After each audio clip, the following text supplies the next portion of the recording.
দেখুন, আজকে আমি আপনাদের কাছে একটা দারুণ ইনফরমেশন দিতে এসেছি।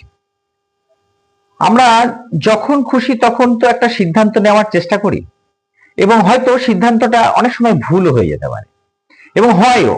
আমরা দেখেছি অনেকটা কিছু পথ যাওয়ার পর আমার মনে হয়েছে, বা আমাদের প্রত্যেকটা মানুষের মনে হয়েছে যে না, সিদ্ধান্তটা সত্যি হয়তো ঠিক ছিল না, এই নেওয়াটা ভুল হয়েছে। তাহলে আমি কিভাবে একটা সঠিক সিদ্ধান্ত নেব? কি টেকনিক আছে যে টেকনিকটা দিয়ে আমি আমার সিদ্ধান্তগুলো আমি ঠিক নিতে পারি, নিজেকে পর্যবেক্ষণ করতে পারি? আমি আপনাকে ছোট্ট একটা টিপস বলবো। এটা নিয়ে যদি আপনি চলতে পারেন, তাহলে আমি বলবো যে আপনি সঠিক সিদ্ধান্ত নিতে বাধ্য। কি বলুন তো? প্রথমত হচ্ছে, একটা রুলস আছে, সেটা হচ্ছে 7-7-7।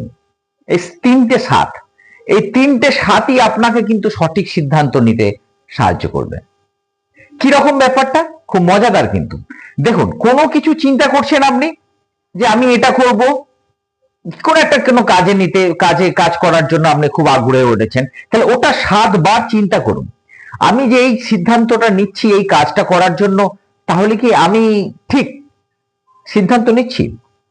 ঠিক আমার যে যে জায়গাগুলো পাওয়ার দরকার, করার দরকার, সেগুলো কি পাবো আমি সব? সেটা 7 বার ভাবুন।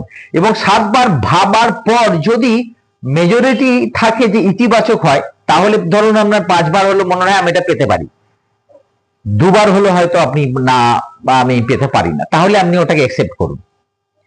আবার যদি দেখা গেল যে আপনি 2 বার মনে হলো যে না, এটা নাও হতে পারে, এই হতে পারে হয়তো, আর বাকি 5 বার মনে হচ্ছে যে না, এটা হবে না, তাহলে আপনি ওটাকে ছেড়ে দিন। ওটা একবার হলো। এইবার সেকেন্ড 7টা হচ্ছে, আপনি 7 দিন পর আবার একটা চিন্তা করুন ওই বিষয়টাকে নেই, যে আমি যে 7 দিনের আগে আমি যেটা চিন্তা ভাবনা করেছিলাম সেটা কি ঠিক হবে?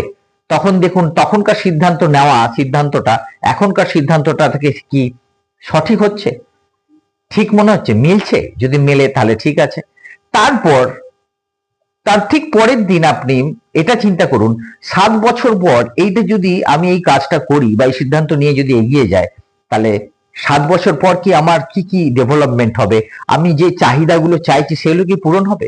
তখনও যদি আপনার পজিটিভ অ্যান্সার আসে, তাহলে বলবো আপনাকে আর দেরি করা একদমই ঠিক হবে না। আপনি সঠিক একটা সিদ্ধান্ত নিয়েছেন, এবং সেই জন্য আপনাকে এগিয়ে চলাটাই শ্রেয় হবে। এই পদ্ধতিটা আপনি মেনে চলুন, এটা সাইন্টিফিক কিন্তু। যদি মেনে চলে করতে পারেন, দেখবেন আপনার প্রত্যেকটি নেওয়ার সিদ্ধান্তগুলো সঠিক হবে। এটা আমার স্থির বিশ্বাস।